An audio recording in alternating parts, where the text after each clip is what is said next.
Hello everyone, welcome to Meera's kitchen.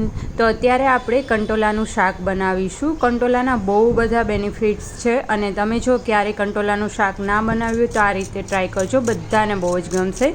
કંટોલાને properly પહેલાં 2 થી 3 પાણીથી વોશ કરી લેશો અને જ્યારે તમે કંટોલા સિલેક્ટ કરો ત્યારે ગ્રીન કંટોલા જ લેવાના। આવી રીતના કટ કરી લેશું, ઉપરનો નીચેનો ભાગ કટ કરીને।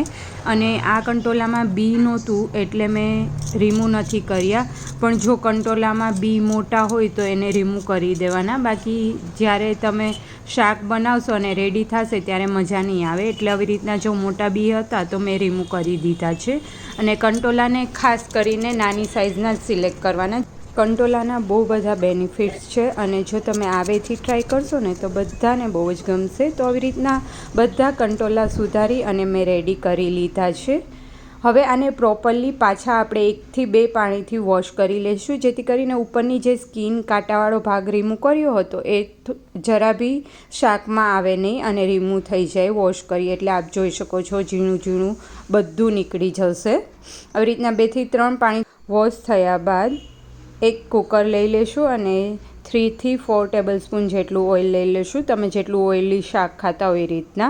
પછી ઓઇલ ગરમ થાય એટલે એમાં રાઈ અને જીરું એડ કરી દઈશું, થોડા લીમડાના પાન એડ કરી દઈશું, લસણ એડ કરી દઈશું, થોડું કટ કરેલા કંટોલા એડ કરી દઈશું, પ્રોપરલી બધું મિક્સઅપ કરી દઈશું।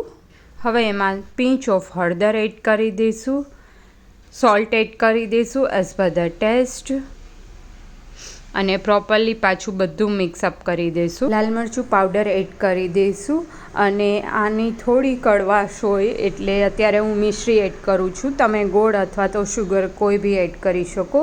થોડું એવું પાણી એડ કરી દઈશું અને પ્રેશર કૂક કરી લેવાનું છે, એકદમ ગળી જાય ત્યાં સુધી।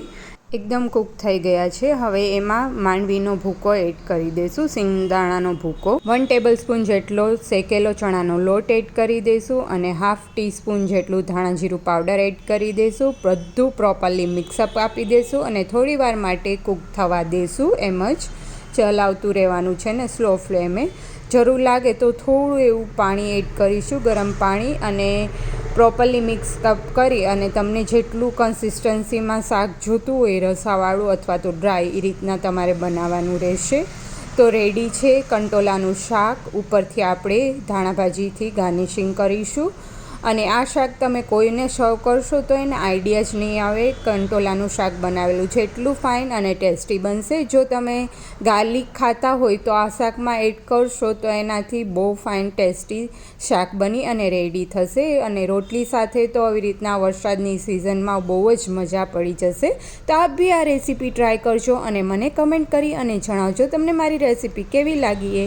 અને હા, હજી સુધી મારી ચેનલને સબસ્ક્રાઈબ ના કરી હોય તો આવા જ લેટેસ્ટ વિડીયો જોવા માટે મારી ચેનલને સબસ્ક્રાઈબ કરી લઈશું।